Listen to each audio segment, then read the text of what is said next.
Here we are connecting. It it does connecting for a few seconds, and then people start to show up. Oh, I always forget to turn off my. It should give us a countdown. I think so too. This is my theory: is you should hit go, and it should be like boop boop boop, and then also people should get the thing, and then when they all come in, then it goes down, and you're like, here we are, we're started. Yeah. Now I see people joining. I think they arrived perfectly in time with your "Here we are, we're started." Perfect. Well, here we are. We've started. I'm Chris Best's co-founder and CEO of Substack. This is my co-founder Hamish McKenzie, and he's written a banger, a post on Substack Reads called "It's the Creator's Economy, Stupid." Um, why do you hate the term creator economy? Because it sounds like the creators are little pieces in a big system being moved around for capitalist gain, essentially. Like I think of the energy economy, the energy is the thing that's being traded. If I think of the creator economy, if I hear the creator economy, it sounds like the creators are being traded. But actually, it's the work done by creators that they own that is the thing that brings value into the world, and it's their economy. It's not the puppet masters who get to trade creators around who get or should benefit from that economy. That makes total sense to me. I've always I've always felt the same thing. It's like it feels like you're like juicing them. They're like they're I don't Yeah, know, sold for profit. yeah. Um, These creators put under the right conditions can produce enough value for us to like put in the mattress for our like future generations, but it's not about it's not a recognition of the actual value that creativity and art and culture brings into the world. It's just treating these yeah. people as if they're vassals, as if they're like instruments or tools in a new kind of market to exploit. So can you tell me about this piece you've written? I wrote a piece, I published it today.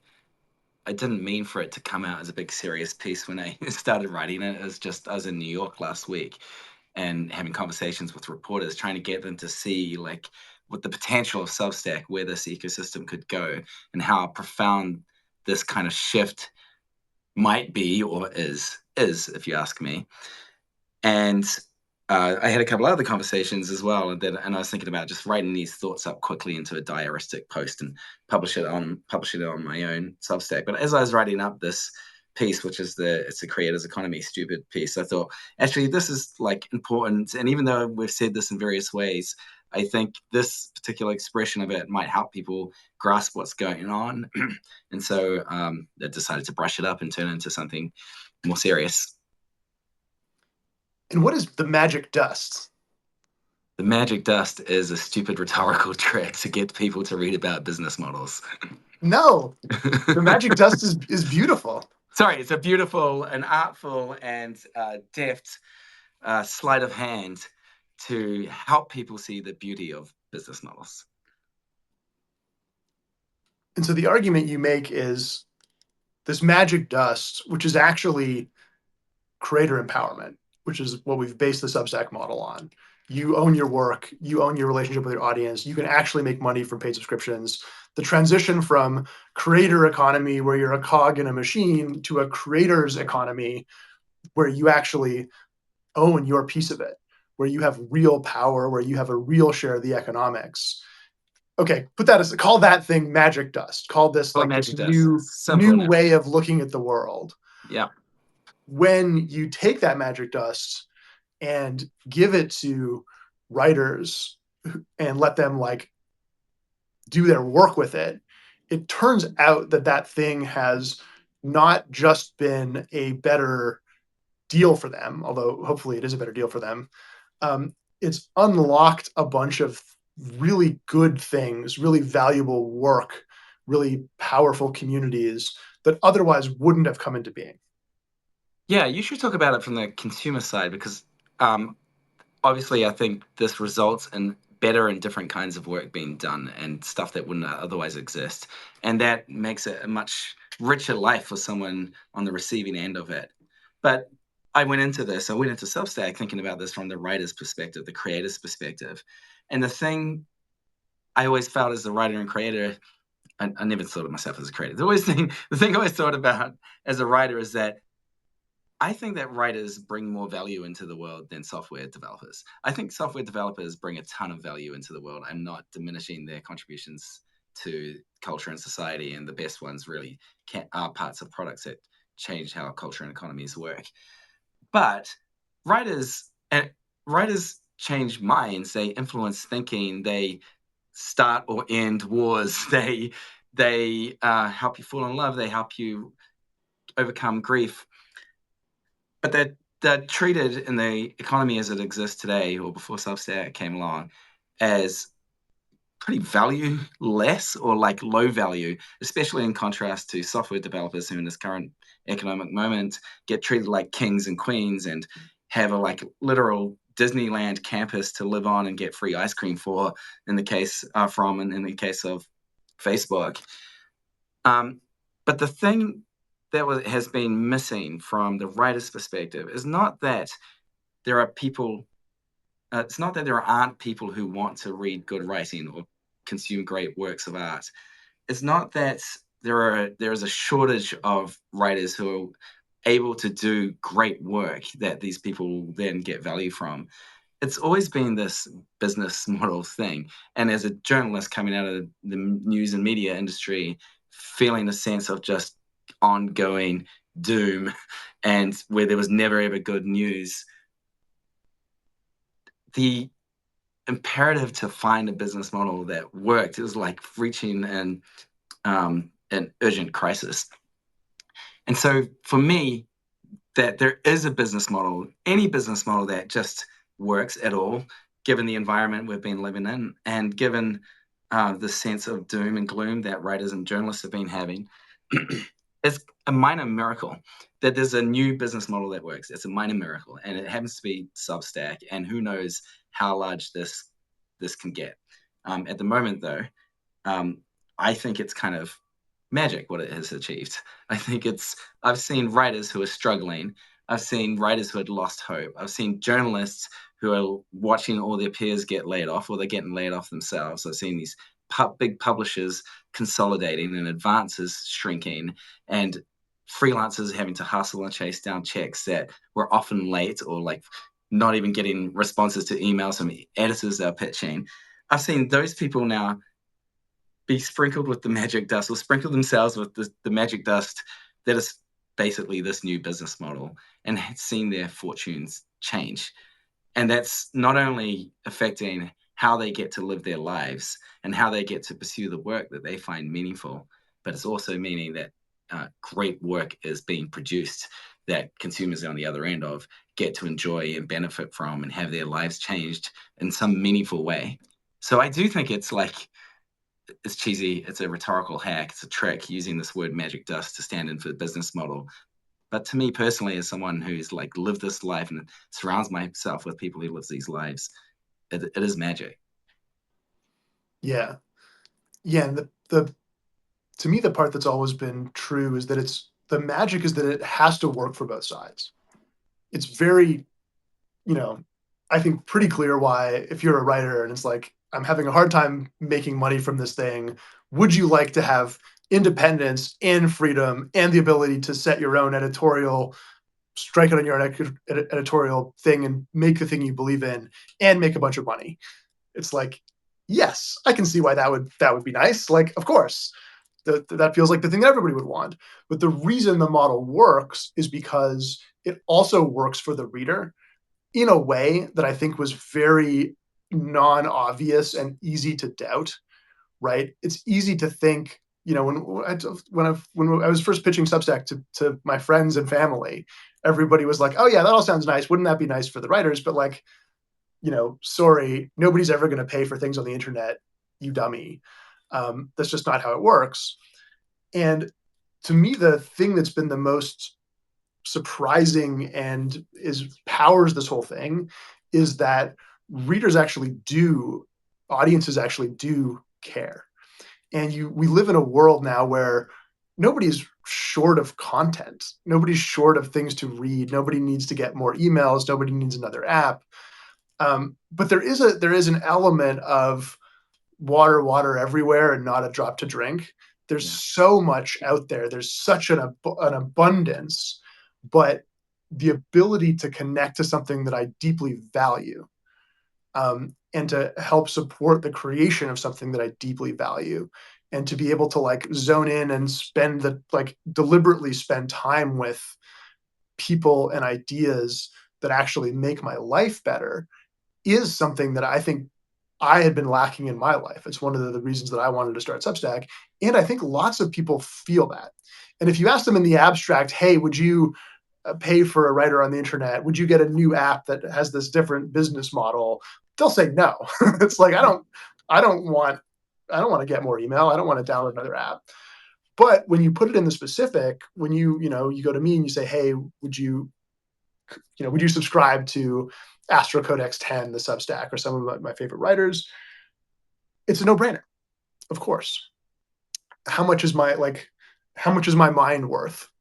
If what you read, I really believe what you read is who you are, right? The content you consume, the things you watch and listen to and spend your days with is who you become. And what is it worth to be able to be more intentional about that, to level that up? What is it worth to be able to fund the independence of the people that are actually going to make the good version of that? And something that we've seen over and over again is it's not that you come to Substack and do this exact same thing you were doing somewhere else and like you make a bit more money now.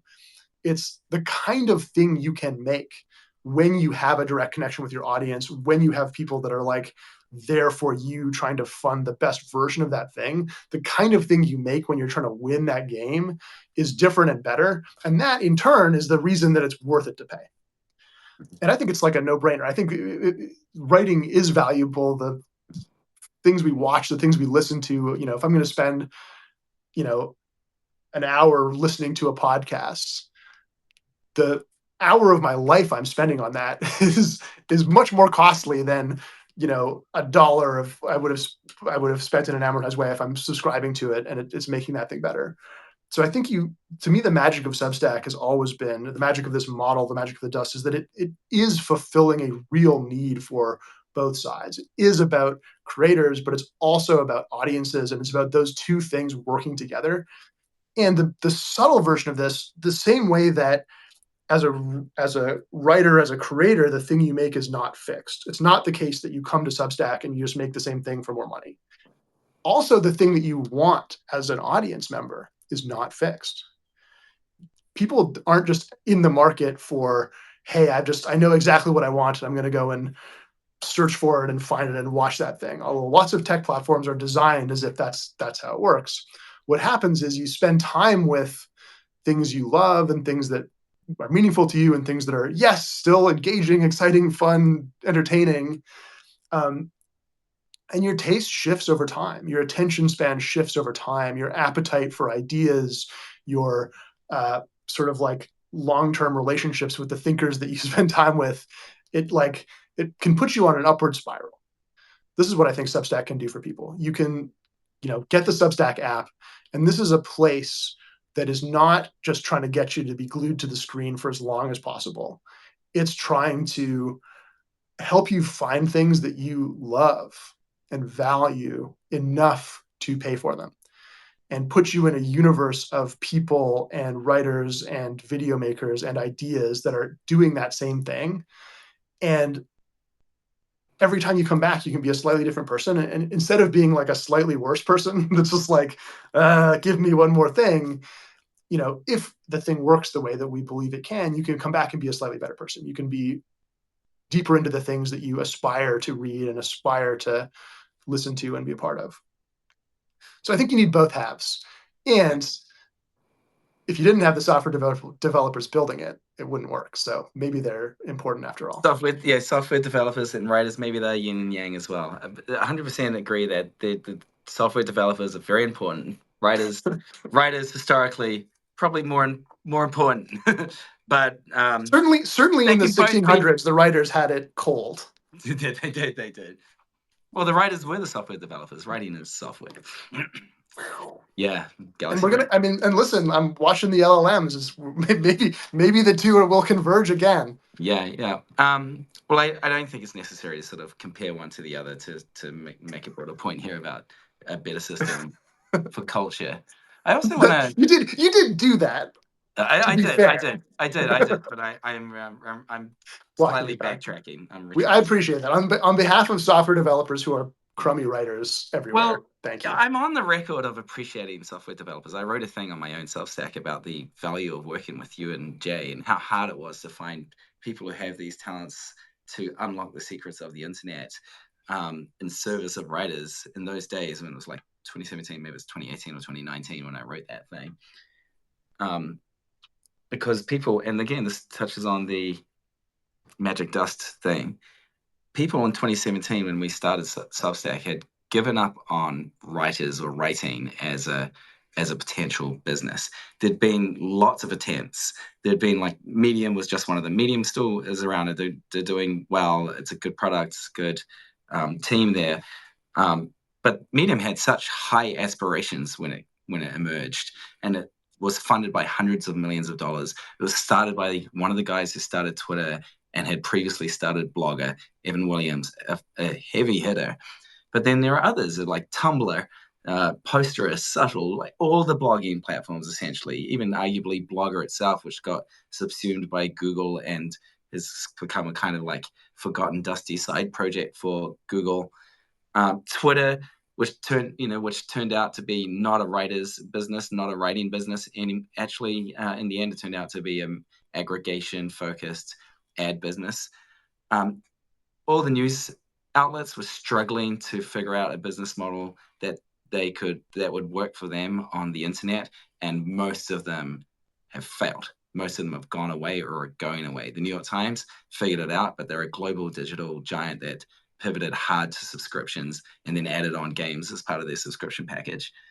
So it was amazing for me to be able to work with you and Girage in those early days, like these genius internet people, as I thought of you then and kind of think of you as now, um, because this was not a sexy market to be operating in, despite its importance, despite its cultural value. And to me, again, to revisit the like, I'm amazed this has worked to any extent. It is amazing to me that this corner of the internet, which is extremely influential. It's full of the smartest minds and it's full of like the elite thinkers, um, which is basically writers and journalists and analysts and academics.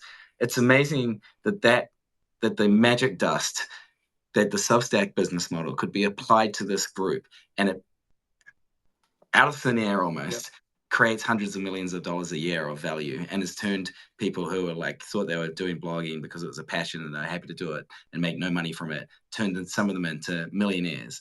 Like, I don't want to overstate it. Not every blogger who introduces paid subscriptions on Substack becomes millionaires, but before But a shocking number of them a do, shocking actually. number A lot more than yeah, none. before Substack the incidence was zero, and now there's many, and and I think it's driven home to me the importance of the business model, which is the thing that you came up with when we started Substack. It's not like we invented a new mobile technology or we invented AI holograms or something like that, and all of a sudden new things are possible as a writer. And it's not like the government came down and made a wise choice about like what to encourage and who to punish, and like voila, there's a new thing came along. It's just a business model, and the business model is pretty simple.